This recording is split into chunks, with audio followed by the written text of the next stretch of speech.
Sir, അമേരിക്കയും ഇസ്രയേലും സംയുക്തമായി ഇറാന് നേരെ നടത്തിയ ആക്രമണം, അമേരിക്ക അതിനെ എപ്പിക് ഫ്യൂറി എന്ന് പേരിട്ട് വിളിക്കുന്നു, ഇസ്രയേൽ അതിനെ ലയൺ സ്റ്റോർ എന്ന് പറയുന്നു. ഇനി ഇറാന്റെ തിരിച്ച് ആക്രമണം ഉണ്ടല്ലോ, അത് ഫത്തേ ഖൈബർ എന്ന പേരിലാണ്. ചുരുക്കത്തിൽ ഇതെല്ലാം കൂടെ അനലൈസ് ചെയ്താൽ സാർ എങ്ങനെ വിലയിരുത്തുക?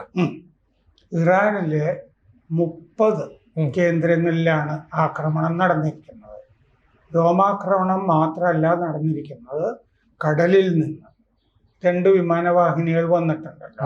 കടലിൽ നിന്നും ആകാശത്ത് നിന്നുള്ള ആക്രമണത്തിലാണ് ഇറാൻ അകപ്പെട്ടത്. ഇറാൻ തിരിച്ചും ആക്രമിച്ചു. ഇറാൻ തിരിച്ചാക്രമിച്ചത് കൂടുതലും സുന്നി രാജ്യങ്ങളെ, ഗൾഫിലെ സുന്നി രാജ്യങ്ങൾ. ഇറാൻ ഷിയ രാജ്യമാണ്. അപ്പോൾ ആ സുന്നി രാജ്യങ്ങളെയൊക്കെ ആക്രമിച്ചിട്ടുണ്ട്. UAE അല്ലേ, ബഹ്റൈൻ, ഖത്തർ, കുവൈത്ത്, ജോർദാൻ തുടങ്ങി എല്ലാ സ്ഥലത്തും ഒട്ടുമിക്ക രാജ്യങ്ങളെ ആക്രമിച്ചു. ദുബായിലാണെങ്കിൽ ഫെയർമൗണ്ട് ദ പാം എന്ന് പറഞ്ഞ പ്രധാനപ്പെട്ട ഐക്കോണിക് ഹോട്ടലാണ്. ഹോട്ടലിൽ കേടുവന്നു. ബുർജ് അൽ അറബ് എന്ന് പറഞ്ഞ പ്രധാനപ്പെട്ട ഹോട്ടലിനും ഒക്കെ അവിടെ. പിന്നെ അവിടെ തന്നെ മറ്റേ ഉപദ്വീപ് അവിടെയും മിസൈൽ വന്നു വീഴുകയൊക്കെ ചെയ്തിരുന്നു. ഒരു ഏഷ്യക്കാരൻ ഈ അവശിഷ്ടം വീണ് കൊല്ലപ്പെട്ടിട്ടുണ്ട്. ഏത് രാജ്യത്തിൽ നിന്നുള്ള ആളാണെന്ന് പറഞ്ഞിട്ടില്ല. ഇറാന്റെ ആക്രമണത്തിൽ ഒരു ഏഷ്യക്കാരൻ കൊല്ലപ്പെട്ടിട്ടുണ്ട്. ടെൽ അവീവിലും ഒരാൾ കൊല്ലപ്പെട്ടിട്ടുണ്ട് ഇറാന്റെ ആക്രമണത്തിൽ. അപ്പൊ ഈ 30 സൈറ്റുകൾ ഇറാനിൽ എന്ന് പറഞ്ഞാൽ അവരുടെ ഇന്റലിജൻസ് ആസ്ഥാനം, ചാര ആസ്ഥാനം, ഖമനയുടെ വസതിയും സമുച്ചയവും ചുറ്റും, പിന്നെ ഈ ആണവ കേന്ദ്രങ്ങൾ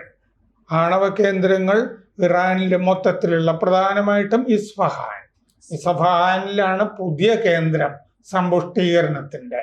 ഇസ്ഫഹാൻ പ്രധാനമായിട്ടും പാർച്ചിനിലെ ആണവ കേന്ദ്രങ്ങൾ, പിന്നെ പടിഞ്ഞാറുള്ള ഇറാന്റെ പടിഞ്ഞാറ് ഭാഗത്തുള്ള മിസൈൽ താവളങ്ങൾ, മിസൈൽ കേന്ദ്രങ്ങൾ ആക്രമിച്ചിട്ടുണ്ട്. ആണവ കേന്ദ്രങ്ങൾ ഒക്കെ ആക്രമിച്ചിട്ടുണ്ട്.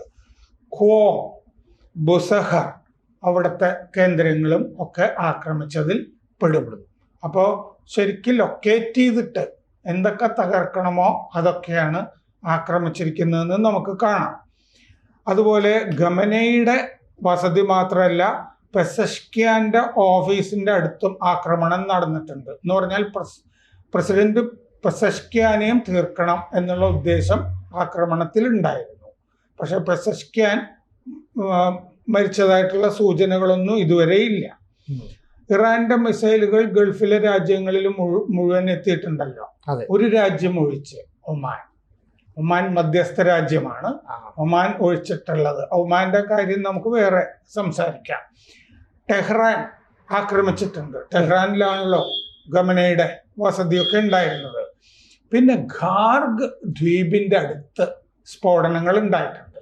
ഖാർഗ് എന്ന് പറയുന്നത് പ്രധാനപ്പെട്ട എണ്ണ ശുദ്ധീകരണശാലകളുള്ള ദ്വീപാണ് മറ്റേ ഇറാന്റെ. അവിടെ ആക്രമണം ഉണ്ടായിട്ടുണ്ട്. ആദ്യം IRGC നേതൃത്വം, പട്ടാള നേതൃത്വത്തിന്റെ കേന്ദ്രങ്ങളിലാണ് നടന്നിരിക്കുന്നത്. ഇറാന്റെ ആക്രമണം UAE, ഖത്തർ, കുവൈത്ത്, ബഹ്റൈൻ തുടങ്ങി എല്ലാ സ്ഥലങ്ങളിലും സംഭവിച്ചു. അബുദാബിയിലും ദുബായിലും സ്ഫോടനങ്ങൾ ഉണ്ടായി. ബഹ്റൈനില് 5th ഫ്ലീറ്റ് സെന്റർ അമേരിക്കയുടെ അവിടെ സ്ഫോടനം ഉണ്ടായി. ഒരു മിസൈൽ മറ്റേ ബഹ്റൈനിലെ അമേരിക്കൻ താവളത്തിൽ പതിച്ചിട്ടുണ്ട് ഇറാന്റെ. സാമാന്യം നല്ല കേട് ഉണ്ടായിട്ടുണ്ട് അവിടെ. ഖത്തറിലെ എയർ ഡിഫൻസ് കേന്ദ്രത്തിനെ ആക്രമിച്ചിട്ടുണ്ട്. മിസൈലുകൾ ഉപയോഗിച്ചത് തകർക്കുകയൊക്കെ ചെയ്തിട്ടുണ്ട്. അപ്പോൾ ഇസ്രയേലിൽ അടിയന്തരാവസ്ഥ പ്രഖ്യാപിച്ചു. ഇറാന്റെ അകത്ത് ജനം വടക്കോട്ട് ഉത്തരഭാഗത്തേക്ക് പലായനം നടത്തുന്നുണ്ട്. ഗ്യാസ് സ്റ്റേഷനുകളിൽ വലിയ ക്യൂ ഉണ്ട്. ഇത് റമദാൻ കാലമാണ്. റമദാൻ കാലത്താണ് ആക്രമണം നടക്കുന്നത്. എന്തുകൊണ്ട്? ഒക്ടോബർ 7 അവരുടെ പുണ്യദിനത്തിലാണ് ആക്രമണം, ജൂതരുടെ പുണ്യദിനത്തിലാണ് ആക്രമണം നടന്നത്. അപ്പോൾ ഹൈഫയിലും ഹോളണ്ടിലും എന്ന് പറഞ്ഞാൽ ഇസ്രയേലിലെ കേന്ദ്രങ്ങൾ, അവിടെയൊക്കെ ഇറാൻ ആക്രമിച്ചിട്ടുണ്ട്. തെക്കൻ ഇറാനിലെ ഗേൾസ് സ്കൂൾ ആക്രമിച്ചതായിട്ട് ഇസ്രയേൽ ആക്രമിച്ചതായിട്ട് ഇറാൻ പറഞ്ഞിട്ടുണ്ട്. അവിടെ 10-40 കുട്ടികൾ പെൺകുട്ടികൾ മരിച്ചതായിട്ടും പറയുന്നുണ്ട്. അത് കള്ളവാർത്തയാണെന്നുള്ള വെർഷനും ഉണ്ട് കേട്ടോ. ഈ ജനങ്ങളുടെ വികാരം എതിരാക്കാൻ വേണ്ടി പറയുന്നതാണെന്നും പറഞ്ഞിട്ടുണ്ട്. അപ്പോൾ അബുദാബിയിലാണ് ഒരു ഏഷ്യക്കാരൻ മറ്റേ അവശിഷ്ടം ആകാശത്ത് നിന്ന് വീണ് കൊല്ലപ്പെട്ടിരിക്കുന്നത്. മിസൈൽ ഉപയോഗിച്ച് തകർത്ത് കഴിഞ്ഞപ്പോൾ അവശിഷ്ടം വീണിട്ട്. ഖത്തറിൽ ധാരാളം സ്ഫോടനങ്ങൾ കേട്ടു. പാട്രിയറ്റ് മിസൈൽ ഉപയോഗിച്ച് ഇറാന്റെ മിസൈലുകളെ ഖത്തറിൽ ഇന്റർസെപ്റ്റ് ചെയ്തിട്ടുണ്ട്. കുവൈറ്റിൽ ആക്രമണം നടന്നിട്ടുണ്ട്. അബുദാബിയിൽ കോർണിഷയിൽ വീടുകൾ ആക്രമിക്കപ്പെട്ടിട്ടുണ്ട്. അൽ ദഫ്ര, ബത്തീൻ എന്നിവിടങ്ങളിലും സ്ഫോടനങ്ങൾ ഉണ്ടായി. അപ്പോൾ നെതന്യാഹു ആക്രമണം തുടങ്ങിക്കഴിഞ്ഞപ്പോൾ പറഞ്ഞു, ഞങ്ങളുടെ നിലനിൽപ്പിന് ഭീഷണിയാണ് ഇറാൻ, അതുകൊണ്ടാണ് ആക്രമിക്കുന്നത് എന്ന് പറഞ്ഞു.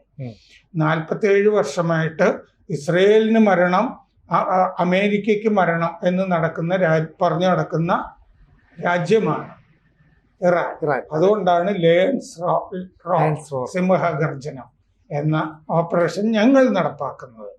2ാം വിമാനവാഹിനി ജെറാഡ് ഫോർഡ് ഹൈഫ തുറമുഖത്തിന്റെ അടുത്ത് വന്ന് നങ്കൂരമിട്ടതിന്റെ പിന്നാലെയാണ് ആക്രമണം തുടർന്നത്.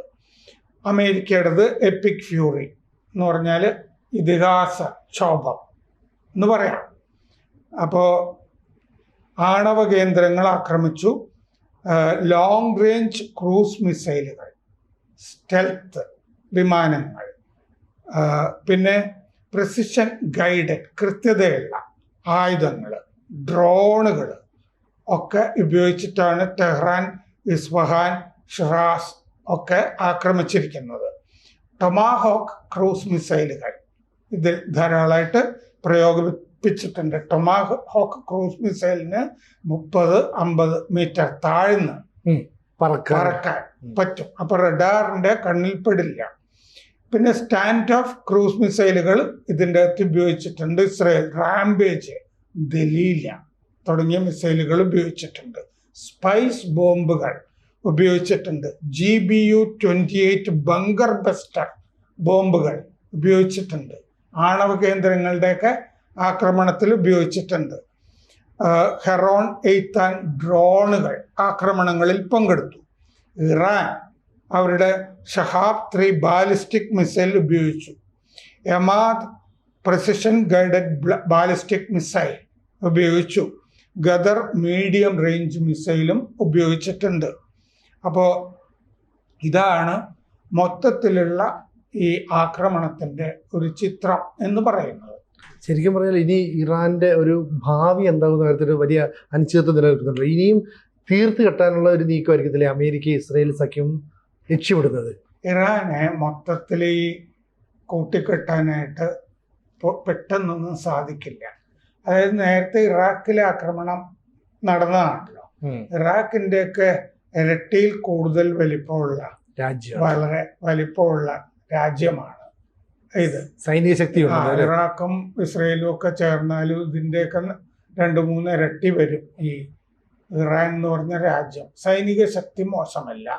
നമ്മൾ നേരത്തെ ചർച്ച ചെയ്തിട്ടുള്ളത് പോലെ റഷ്യയുടെയും ചൈനയുടെയും സഹായം ഇപ്പൊ യുദ്ധത്തിന് മുമ്പ് കിട്ടിയിരുന്നു. യുദ്ധത്തിന് തയ്യാറായിരുന്നു എന്നുള്ളതും വളരെ വ്യക്തമായിരുന്നു. കാരണം ഈ മിസൈലുകളൊക്കെ ഈ ഗൾഫ് രാജ്യങ്ങളിലേക്ക്, സുന്നി രാജ്യങ്ങളിലേക്ക് വിക്ഷേപിച്ചത് വെച്ച് നോക്കിയാൽ തന്നെ നമുക്കത് കാണാൻ കഴിയും. അപ്പോൾ കുറെ കാലത്തേക്ക് ഈ ഭരണകൂട മാറ്റം എന്നുള്ളത്, ഖമനേയി മരിച്ചു, ഖമനേയി ഉന്മൂലനം ചെയ്തു. പക്ഷെ ഖമനേയി ഉണ്ടാക്കി വെച്ചിരിക്കുന്ന സിസ്റ്റം ഉണ്ടല്ലോ, അതല്ലേ ഈ ഭരണകൂടം എന്ന് പറയുന്നത്. ആ സിസ്റ്റം അത് ഇൻടാക്ട് ആണിപ്പോ. ആ ഘടനയ്ക്ക് ഇപ്പോൾ ഒന്നും സംഭവിച്ചിട്ടില്ല. മതരാഷ്ട്രം മൊത്തത്തിൽ ഇല്ലാതായിട്ടില്ല. അവരുടെ പണ്ഡിത സഭയും കാര്യങ്ങളും ഈ പെസഷ്ക്യാൻ, ലാരിജാനി ഉൾപ്പെടെയുള്ള ശൂര തലവൻ എല്ലാവരും നിലനിൽക്കുന്നുണ്ട്. പ്രതിരോധ മന്ത്രി ഉൾപ്പെടെ കുറെ നേതാക്കൾ കൊല്ലപ്പെട്ട കൂട്ടത്തില് സൈനിക നേതാക്കളാണല്ലോ അതെ. കൂടുതലും അതിൻ്റെ അകത്ത് പെട്ടിരിക്കുന്നത്. മതനേതാവ് എന്ന് പറഞ്ഞാൽ കൊല്ലപ്പെട്ടത് ഖമനി മാത്രം ആണ് ആ കൂട്ടത്തില്. എന്ന് പറഞ്ഞാൽ ആ ഈ ടെഹ്റാനിലെ വെള്ളിയാഴ്ച പ്രാർത്ഥനയുടെ ഇമാം ഉൾപ്പെടെയുള്ള ആളുകളൊക്കെ അവിടെ ഉണ്ട്. ഈ ജിഹാദ് നടത്താനുള്ള സംവിധാനം ഇറാനിൽ തുടരുന്നുണ്ട്. അപ്പോൾ ജനങ്ങളോടിപ്പോ നെതന്യാഹു ആവശ്യപ്പെട്ടിട്ടുണ്ട്, നിങ്ങൾ ഈ ഭരണകൂടത്തിനെ മാറ്റണം എന്നുള്ളത്. അത് കഴിഞ്ഞ ജൂണിലും ആവശ്യപ്പെട്ടതാണ്. അപ്പൊ അതുകൊണ്ട് ഇറാൻ ഉടനെ ഒന്നും തീരുന്നില്ല. കൂടുതൽ വാർത്തകളും വിശേഷങ്ങളും നിങ്ങളിലേക്ക് എത്താൻ ABC മലയാളം സബ്സ്ക്രൈബ് ചെയ്യുക, ബെൽബട്ടനും അമർത്തുക.